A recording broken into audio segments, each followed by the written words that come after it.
Hi there, it's Michelle.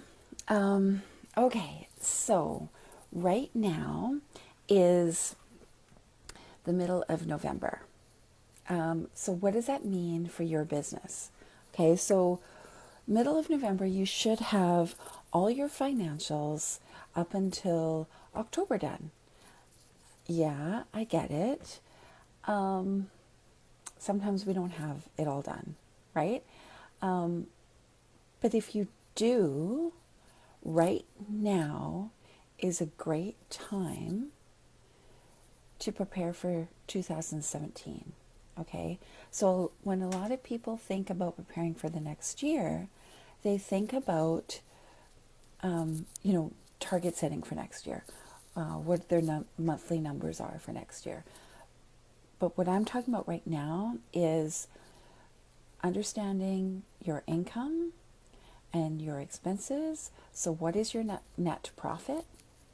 And preparing for whatever tax liability that means. So, if you have a bookkeeper, um, you should be able to have all of your numbers reconciled until October 31st at this point.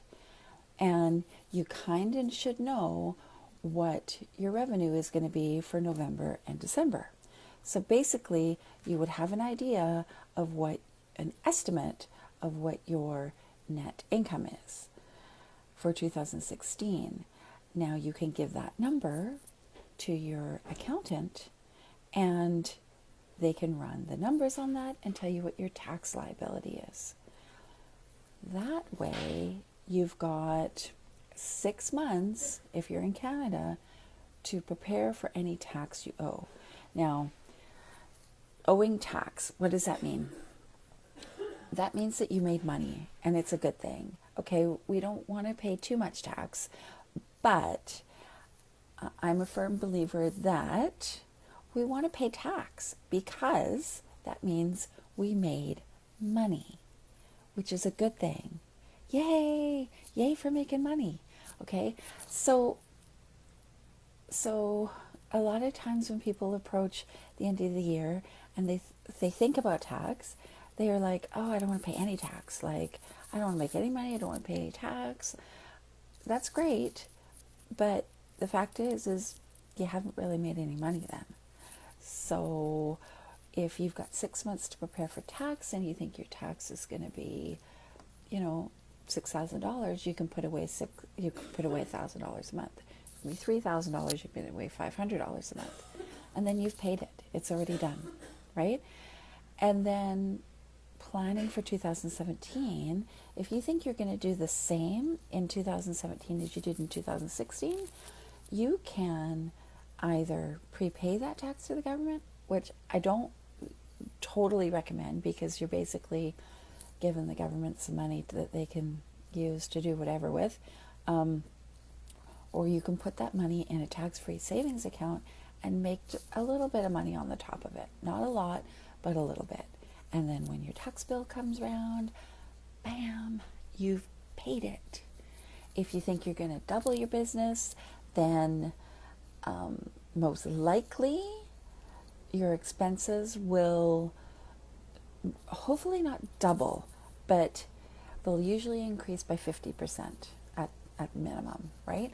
So if you're going to double your business, do the math. What does that mean? And then give them to your accountant. Get them to run your numbers.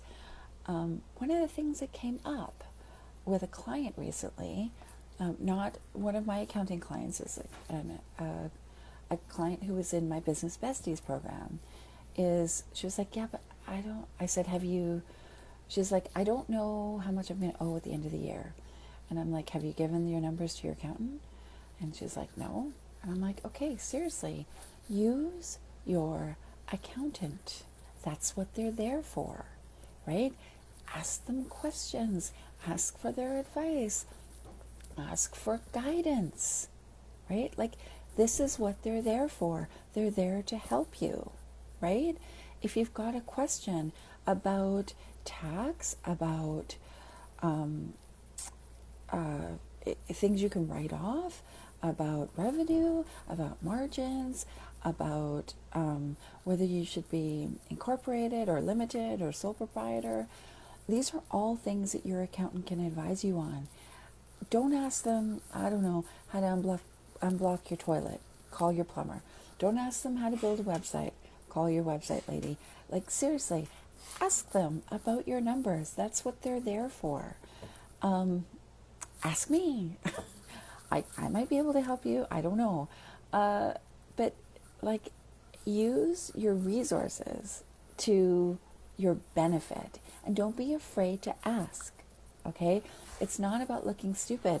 It's not about being intimidated. It's about, this isn't my zone of genius, and I need the information so that I can make smart business decisions. I know that, like, web things aren't my zone of genius. So I don't even try to learn that or know that or pretend I know that or anything. I just send it to the website person and she deals with it, right? And it's taken care of. I don't worry about it. I'm not trying to be the expert. I know my zone of genius is numbers. So if it's got to do with numbers, I can do it. If it's got to do with, I don't know, SEO, no, I can't do that. It's not going to work for me. So yeah, so we're great time to prepare for 2017. I'm going to be talking about preparing for 2017 over the next 6 weeks, because sometimes it takes a while to get your shiznit together, okay?